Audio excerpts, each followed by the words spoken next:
비아리 예방과 갈증 해소는 기본, 효과까지 알뜰하게 챙기는 것이 건강한 물의 비결.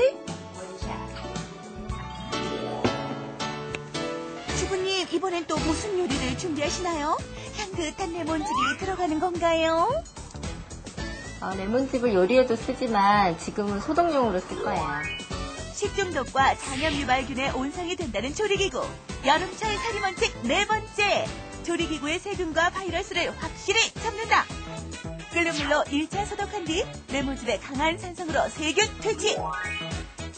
향긋한 녹차로 세균은 물론 잡냄새까지 말끔히 없애준다. 12시간 만에 세균을 100만 배나 증식시킨다는 젖은 행주. 이렇게 소독하자. 전자레인지에 가열할 땐 8분 이상. 소독용 세제에는 30분 이상. 끓는 물에선 10분 이상 가열해야 소독의 효과가 확실하다. 여름철 살림원칙 꼼꼼히 지킨 차지은 주부의 비아리 예방 밥상. 이 정도면 아이들 배탈 걱정 없겠죠? 여름철 불청객 식중독과 장염. 예방의 길은 멀리 있지 않다. 건강한 여름을 예약하는 살림의 지혜. 부지런한 주부의 세심한 노력이 여름철 가족의 장 건강을 확실히 지켜줍니다.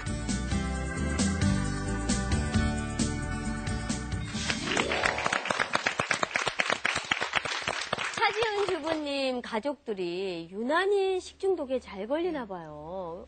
고생을 많이 하신 것 같은데 네. 어떤 증상이 있나요? 한 2년 전쯤에 외식을 나갔다가 들어와서 어른들은 괜찮았는데 아이들이 식중독에 걸렸어요. 예. 그리고 이제 배탈이다, 설사다, 뭐 탈수까지 가고요. 네. 그러고 나서 제가 이제 여름철에는 이제 신경을 써서 음식도 제 집에서 헤매기고 하는데도 배앓이를 자주 하더라고요. 그래서 뭐 조리 환경에도 신경을 쓰고 음식 같은 것도 제 손으로 해 먹이려고 집에서 신선하게 그렇게 신경을 쓰고 있습니다. 네. 선생님, 저는요, 이 식중독 하면 식중독. 음식 안에 독 있다. 이런 말이잖아요. 근데 제가 지난 월드컵 때 친구들이랑 같이 김밥을 싸갖고 응원하러 나갔는데 다 같이 똑같은 김밥을 먹었는데 저는 멀쩡하고 다른 친구들은 응원하다 말고 다 실려갔어요. 그래갖고 이게 뭔가 했더니 식중독에 걸렸다고 그러는데 이게 체질에 따라서도 식중독에 잘 걸리는 사람이 또 따로 있나요? 그렇죠. 예, 일단은 균 자체가 너무 강하고 양이 많으면 체질이고 뭐고 모두 다 걸리게 될 가능성이 있습니다. 우리 몸에는 외부에서 들어오는 것들을 잘 방어하는 시스템이 있는데 그중에 하나가 위산이에요. 그러니까 위산에서 대부분의 세균이나 바이러스는 죽게 됩니다. 근데 위산이 적게 분배되는 그런 노인들이요.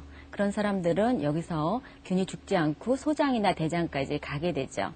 소장이나 대장에도 이로운 균들이 원래 살고 있어요. 흔히 알고 계시는 유산균 이런 것들이죠. 그래서 이제 딱 균형을 맞추고 있는데 이상한 균이 들어오게 되면은 이런 균형이 깨지면서 증상을 나타내게 되기도 하죠. 그 밖에도 독소형인 경우에는 아까 지금 독소를 얘기를 하셨잖아요. 그런 경우에는 감염에 의해서 염증이 생기는 것보다는 조금 짧게 빨리 나타나는 증상 등이 있어서 조금 차이가 있고요. 보통 어른들 같은 경우에는 당뇨가 있거나 암 환자 등으로 면역 체계가 좀 약해진 사람, 또 아이들은 생후 1년 이내에는 장이 아직 미숙하거든요. 그래서 좀 더 잘 걸리게 되어 있습니다. 근데 식중독에도 종류가 있고 원인에 따라 그 유형이 다른가요? 네, 그렇죠. 다르죠. 우선 독소형 식중독이 있을 수 있겠는데 그중에 대표적인 게 황색 포도상 구균이 만드는 그런 독소예요.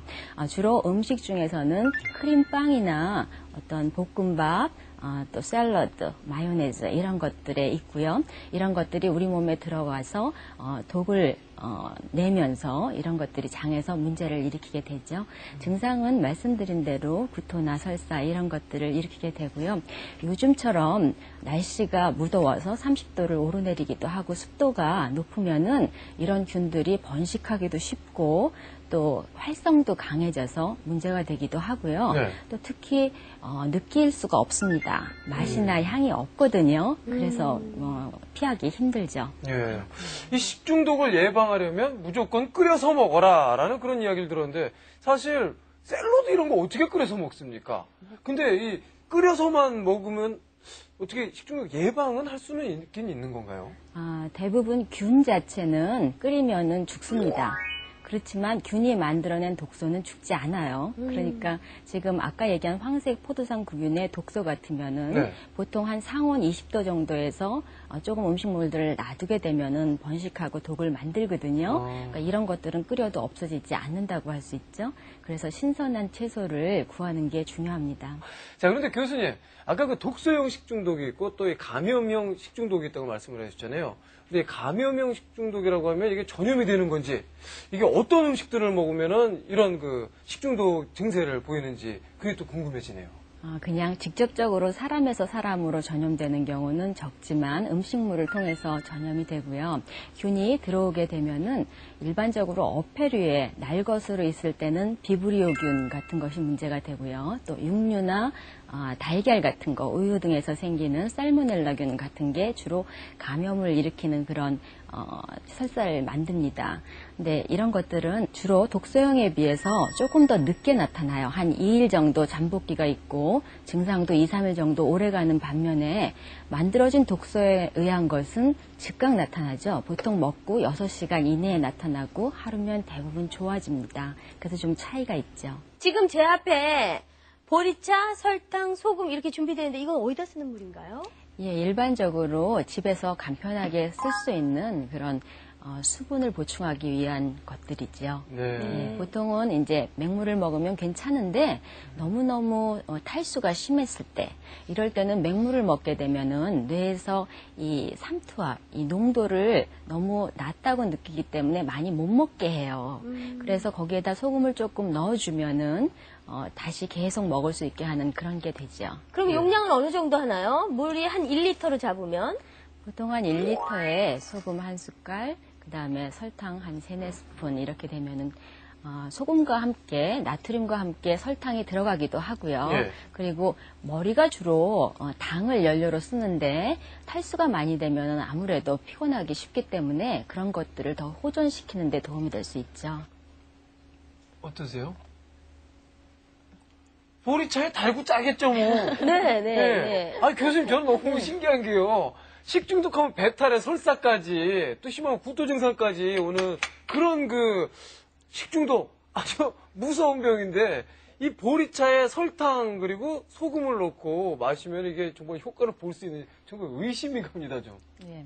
배탈이나 장염이 있다고 하더라도 대부분 대장이 원인이 되는 거예요. 네네. 그러니까 소장은 이상이 없거든요. 그러니까 소장 부분이 흡수를 주로 담당을 합니다. 그러니까 물은 특히 많이 먹어줘야 되고, 그리고 먹을 수 있는 거는 쌀이나 미음, 뭐 자기가 보통 때 소화 잘하던 것들 있잖아요. 네. 그런 것들은 꼭 먹어줘야 돼요. 왜냐하면 이 장에 있는 세포는 2, 3일만 안 써주면 그 다음에 흡수를 잘 못하게 돼요. 그러니까 나중에 한 일주일쯤 지나서 또 먹게 되면 네네. 흡수를 못해서 설사가 또 생기는 거죠. 그러니까는 제대로 먹어주는 게 좋습니다. 네.